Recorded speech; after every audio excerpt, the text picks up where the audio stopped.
بسم اللہ الرحمن الرحیم۔ السلام علیکم ورحمۃ اللہ وبرکاتہ۔ محمد تصدق حسین آپ کی خدمت میں ایک نئے ولاگ کے ساتھ حاضر ہے۔ معزز ناظرین، ہمارے چینل کو سبسکرائب اور لائک ضرور کیجیے۔ اللہ تبارک و تعالیٰ نے دنیا کا نظام ترتیب دیا اور دنیا میں جو آبادی ہے، جو ملک ہیں، تو ملک شام کو بڑی بنیادی اور مرکزی اہمیت حاصل ہے، بالخصوص اسلام میں امام الانبیاء صلی اللہ تعالیٰ علیہ وسلم کے فرامین کی روشنی میں۔ تو دین اسلام سے پہلے، یعنی امام الانبیاء صلی اللہ تعالیٰ علیہ وسلم کی جلوہ افروزی سے پہلے بھی شام کو مرکزی حیثیت حاصل رہی، چونکہ خطہ فلسطین، مسجد اقصیٰ، القدس، یہ اس وقت بنیادی طور پر یہ شام کا حصہ ہے آج بھی، اور پہلے بھی یہ باقاعدہ شام کا حصہ تھا۔ اور بعد میں پھر یہ جب لارنس آف عربیہ کے ذریعے سلطنت عثمانیہ کو توڑا گیا، تو انگریزوں نے جب سلطنت عثمانیہ کے حصے بکھرے کیے تو اس وقت فلسطین کو اور کویت، یہ سعودیہ، عراق، لبنان، اردن، شام، تو یہ چھوٹے چھوٹے ٹکڑوں میں مسلمانوں کو بانٹا گیا، اور یہ صرف مسلمانوں کی اجتماعی قوت کو اور اجتماعیت کو، وحدت کو ختم کرنے کے لیے انگریزوں نے یہ آج سے تقریباً 125 سال پہلے یہ پلان ترتیب دیا، پھر اس پر عمل درآمد کیا، سلطنت عثمانیہ کی ساری قوت کو ختم کیا۔ نہ صرف سلطنت عثمانیہ کو بلکہ مسلمانوں کو اور عربوں کو بھی آپس میں لڑوایا، اور چھوٹے چھوٹے ٹکڑوں میں بانٹ کے آج وہ عربوں کے وسائل پر، عربوں کی دولت پر عالم کفر کا قبضہ ہے، اور عرب جو ہیں وہ صرف عیاشی، بدماشی، بس ان باتوں میں پڑے ہوئے ہیں، اپنے آپ کے ساتھ دست و گریبان ہے، ایک دوسرے کے ساتھ باہم رقابت ہے، چپکلش ہے، اور ایک دوسرے سے آگے بڑھنے کی ریس لگی ہوئی ہے مالی طور پر، دنیاوی اور مادہ پرستی کے دور میں۔ یعنی آپ جو عرب شہزادے ہیں ان کے بارے میں مختلف خبریں پڑھتے رہتے ہیں کہ اتنے کروڑ ڈالر فلاں شہزادہ جوئے میں ہار گیا امریکہ میں، اتنے کروڑ ڈالر جو ہے وہ فرانس میں فلاں جگہ پہ سینمے میں اور کسینوں میں جو ہے وہ شہزادے نے اڑا دی ہے، اتنے لاکھ ڈالر اس نے انگلینڈ میں سوئمنگ پول میں نہانے کے لیے ہوٹل بک کروا لیا اور فلاں کر لیا۔ تو صرف مادہ پرستی کی دولت کی دوڑ ہے، قوم کی، دین کی، اور عرب میں بسنے والے جو مسلمان ہیں ان حکمرانوں کو، شہزادوں کو، ان کی بالکل بھی کوئی فکر نہیں ہے۔ اور شام ظاہر ہے امام الانبیاء صلی اللہ تعالیٰ علیہ وسلم کی آمد سے پہلے بھی، چونکہ شام جو ہے یہ مرکزی حیثیت کا حامل تھا، انبیاء کرام علیہ الصلوۃ والتسلیم کی بہت زیادہ قبور مبارکہ، یعنی انبیاء کرام علیہ الصلوۃ والتسلیم کے مزارات مبارکہ شام اور اس کے ارد گرد، اللہ تبارک و تعالیٰ نے جو یہ فرمایا کہ الذی بارکنا حولہ، کہ مسجد اقصیٰ کے ارد گرد اللہ نے برکت رکھی، تو بہت سارے مفسرین نے اس جملے کی اور آیت کریمہ کے اس حصے کی تفسیر کرتے ہوئے یہی فرمایا کہ مسجد اقصیٰ کے ارد گرد اور شام میں چونکہ بہت بڑے جلیل القدر انبیاء کرام علیہ الصلوۃ والتسلیم کے مزارات مبارکہ ہیں،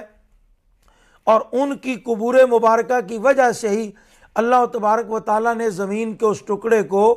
بابرکت اور متبرک قرار دیا۔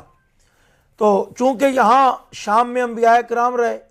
اور پھر نبی پاک صلی اللہ تعالیٰ علیہ وسلم نے شام کی بڑی فضیلتیں بیان فرمائیں اور شام کا بڑا مقام بیان کیا، اور اس کے ساتھ ساتھ اللہم بارک فی شامنا، اللہم بارک فی یمننا، حضور نے یمن کے لیے، شام کے لیے دعا بھی کی۔ اور یہ شام جو ہے وہ قرب قیامت بھی میدان جنگ بنے گا، یعنی جب قیامت قریب آ جائے گی تو حضرت عیسیٰ علی نبینا علیہ الصلوۃ والتسلیم کا نزول بھی دمشق میں ہوگا، حضرت امام مہدی رضی اللہ تعالیٰ عنہ بھی مکہ المکرمہ اور مدینہ طیبہ سے ہوتے ہوئے شام میں ہی اپنا مرکز بنائیں گے اور مسکن بنائیں گے، اور دجال جو ہے وہ بھی شام میں ہی، یعنی مقام لد پر جو ہے اس کو قتل کیا جائے گا، حضرت عیسیٰ علیہ السلام کے ہاتھوں دجال جو ہے وہ قتل ہوگا۔ تو ان احادیث بینات کو پڑھنے سے حدیث مبارکہ کو پڑھنے سے یہ پتہ چلتا ہے کہ قرب قیامت بھی شام جو ہے وہ ایک رزم کا میدان بنے گا، اور وہاں یعنی دنیا کے لیے لڑائی ہوگی، اور وہاں جو کفر اور اسلام کا ٹکراؤ ہوگا وہ بھی شام میں ہی ہوگا، القدس میں، فلسطین میں اور شام میں۔ اور یہ جو گریٹر اسرائیل کا نعرہ لگتا ہے بار بار،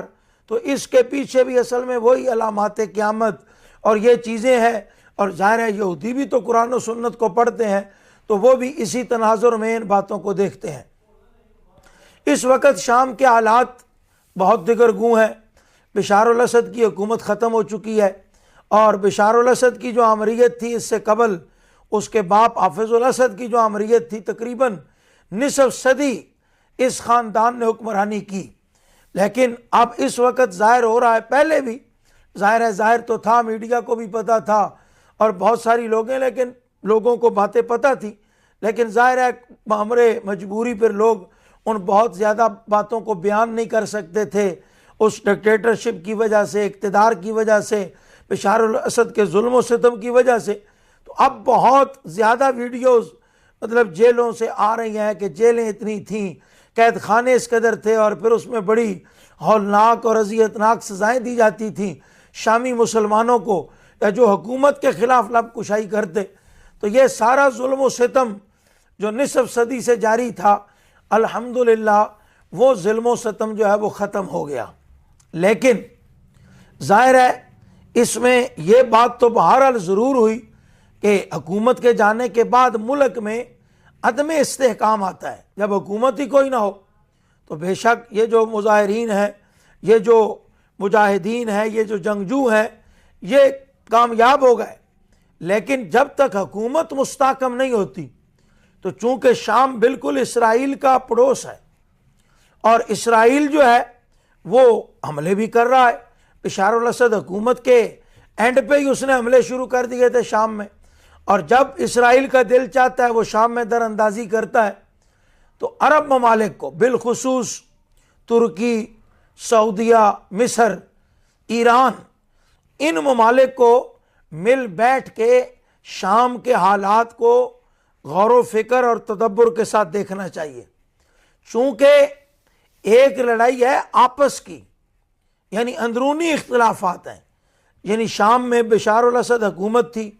اس کا مذہب اور مسلک جو بھی ہو، اور جو اس کے مخالف لوگ ہیں ان کا مذہب اور مسلک جو بھی ہو، یعنی ایک لڑائی ان کی آپس میں، یعنی شامی حکومت کی لڑائی تھی اور عوام کی لڑائی تھی، آپ اس کو آسان لفظوں میں یوں کہہ لیں۔ اور ایک لڑائی جو ہے وہ شام کی یا عربوں کی عالم کفر کے ساتھ ہے، یعنی وہاں روس کے کیا مفادات ہیں، وہاں امریکہ کے کیا مفادات ہیں، وہاں اسرائیل کیا چاہتا ہے، وہاں جو دوسرے فرانس وغیرہ، برطانیہ، یعنی وہ کیا چاہتے ہیں۔ تو ظاہر ہے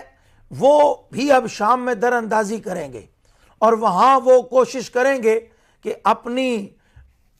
اقربا پروری یا اپنے مفادات کی تکمیل کے لیے وہ لوگ جو ہے وہ شام کو تختہ مشق بنائیں۔ تو ظاہر ہے جو شامی لوگ ہیں، مسلمان ہیں، اللہ تعالیٰ ان کو مزید برکتیں اور عزتیں عطا فرمائے، ان کو بھی غور و فکر کرنے کی ضرورت ہے۔ اور جو پڑوسی عرب ممالک ہیں، عراق بھی ہے، تو ان کو بھی سوچنے کی ضرورت ہے کہ یہ شام کے جو مسلمان ہیں ان کو کیسے مستحکم کر سکتے ہیں، اور انہیں کفار کے پنجہ ظلم سے کیسے بچا سکتے ہیں۔ حکومت تو ظاہر ہے اب تبدیلی آئی تو حکومت بننے میں کچھ ہفتے، کچھ مہینے لگیں گے، اور یہ خبریں آ رہی ہیں کہ وہ حکومت بنانے کی تیاری کر رہے ہیں۔ وہ جو 4، 5، 6، 7 گروپ تھے متحدہ اپوزیشن، جب بشار الاسد کی حکومت ختم ہوئی تو اب ان کی مشاورت جاری ہے،